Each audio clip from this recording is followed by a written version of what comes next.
काय भावना आहे, काय सांगता? निश्चितपणानं देशाचं नेतृत्व आदरणीय नरेंद्र मोदी साहेब यांच्या मार्गदर्शनाखाली आणि आदरणीय राज्याचे मुख्यमंत्री देवेंद्र फडणवीस साहेब, उपमुख्यमंत्री शिंदे साहेब, सुनेत्रताई पवार, त्याचबरोबर या जिल्ह्याचे धडाडीचे पालकमंत्री, सहकारी मित्र जयाभाऊ या सगळ्यांच्या मार्गदर्शनाखाली या ठिकाणी आम्ही जिल्ह्यामध्ये काम करत असताना आज भारतीय जनता पार्टीच्या माध्यमातून, महायुतीच्या माध्यमातून माझ्यावरती फार मोठा विश्वास या ठिकाणी सर्वांनी दाखवलेला आहे. त्याबद्दल मी सर्वप्रथम या ठिकाणी सर्वांना धन्यवाद देतो.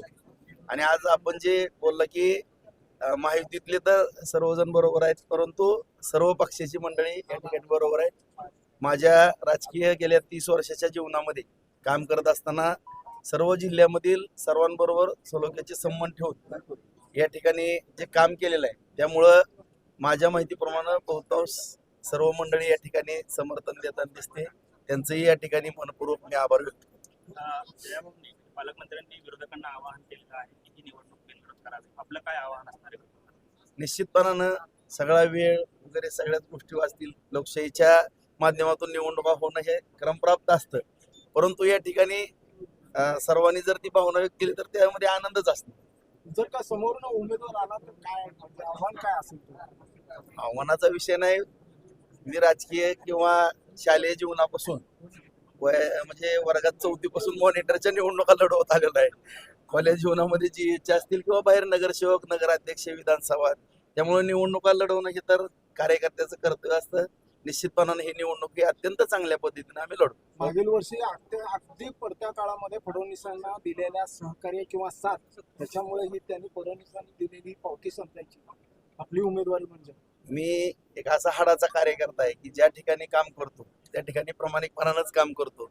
त्यामुळे आदरणीय देवेंद्र फडणवीस साहेब ज्यावेळेस मुख्यमंत्री होणार होते, परंतु दुर्दैवानं काही गोष्टी फिसकटल्या गेल्या आणि त्यांना विरोधी पक्ष नेते व्हावं लागलं. आणि मी माझे आमदार असताना सुद्धा त्या काळामध्ये मला एवढं सहकार्य तालुक्याच्या विकास कामामध्ये केलं आणि त्यांच्या सहकार्यातूनच मी 2019ला अपक्ष आमदार झालेलो होतो. आणि माझं कर्तव्य मी बजावलं की ज्या व्यक्तीने माझ्यासारख्या कार्यकर्त्याच्या डोक्यावरती हात ठेवला आणि मला सहकार्य केलं आणि त्यांच्यामुळे मी आमदार म्हणून घडलो आणि विरोधी पक्षात असो किंवा काय, त्यांना पाठिंबा देणं माझं कर्तव्य समजलं आणि मी विरोधी पक्षामध्ये बसणं त्यावेळेस पसंत केलं. हो, प्रशांत परिचारकांची संधी डावलून जी आहे तुम्हाला उमेदवारी दिलेली आहे, तर प्रशांत परिचारकांना पण सोबत घेऊन तुम्ही काम करणार? नक्कीच मी स्वतः त्यांना भेटायला जाईल. ते आमचे मार्गदर्शकच आहेत. असा काही विषय नाही. माझं त्यांच्याबरोबर फोनवर बोलणं झालेलं आहे.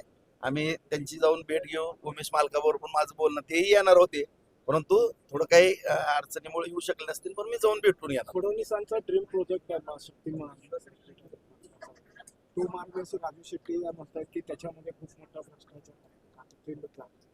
नेमकं काय ह्याच्यावर आता काय तुम्ही नाही, विषय असा आहे की व्यक्ती शेतकरी म्हणून पण, एक उद्योजक म्हणून पण, सामाजिक कार्यकर्ता म्हणून पण आदरणीय शेट्टी साहेबांना पण नम्रपणे सांगू इच्छितो की आपण ज्या डेव्हलपमेंट आहेत, मग रस्ते असतील, रेल्वे असतील किंवा विमान वाहतुकीचा विषय, आपण सगळेजण पाहतो की आज सोलापूरला विमान वाहतूक चालू करा म्हणून सगळ्यांची मागणी होती.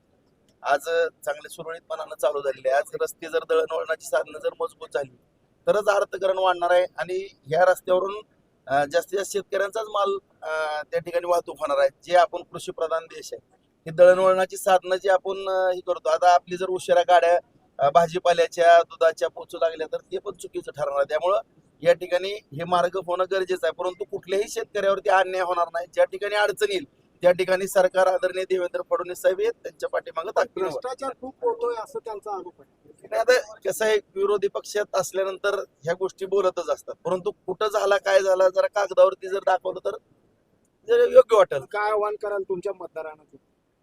नाही, जे मतदार आहेत त्यांना एवढी नम्रतेची आव्हानापेक्षा विनंती करतो की या जिल्ह्यामध्ये आदरणीय देवेंद्र फडणवीस साहेबांच्या मार्गदर्शनाखाली, जयाभाऊंच्या साथीने या ठिकाणी आणि सर्व नेते मंडळी जिल्ह्यातले सगळ्यांच्या साथीने आपण पाहतो की शहरामध्ये आज IT पार्कचा विषय असेल किंवा अन्य सगळे उद्योग व्यवसायाचे विषय असतील, या सर्व बाबी अतिशय जलद गतीने या ठिकाणी सुरू झालेले आहेत. विमान सेवा झालेली आहे आणि आणखीनही दळणवळणाची साधने या ठिकाणी वाढतात. आणि खास करून आदरणीय देवेंद्र फडणवीस साहेबांनी 300 कोटी वृक्ष लागवडीचा एक संकल्प केलेला आहे, तो विषय आहे. त्याचबरोबर कृष्णेचं पाणी आज उजनीच्या धरणामध्ये 50 TMC पाणी त्या ठिकाणी येतं, तिथून ते पाणी 25 TMC मराठवाड्याला जाणार आहे. आणि या सर्व गोष्टी या ठिकाणी करत असताना, आणि खास करून मी साहेबांना एक विनंती केली होती की 2006 ते 2007च्या कालावधीमध्ये उजनी धरणातलं गाळ काढा. आणि मी नाही, असंख्य नेते मंडळी, मामा असतील, सर आहेत, तर सगळे जेवढेही या जिल्ह्यातले आजी माजी आमदार, प्रत्येकांची भावना होती की जर तो गाळ काढला तर 20-25 TMC पाणी वाढत. तेही साहेबांनी आज अंतिम टप्प्यामध्ये आलेला आहे, तोही गाळ निघाला. अशा पद्धतीनं पाण्याची उपलब्धता वाढणार आहे, दळणवळण या ठिकाणी चांगल्या पद्धतीने होणार आहे, विमानसेवा होते, IT पार्क होते. आणि ह्या सगळ्या गोष्टी करायच्या असतील तर माझ्यासारखा एक समन्वयक असणे या जिल्ह्यामध्ये गरजेचं आहे. त्यामुळे सर्व मतदारांना माझी नम्रतेची विनंती आहे, सर्वांनी मला सहकार्य करावं. प्रत्येकाच्या या विकास कामाच्या बाबतीमध्ये मी अत्यंत प्रामाणिकपणानं काम करत आहे.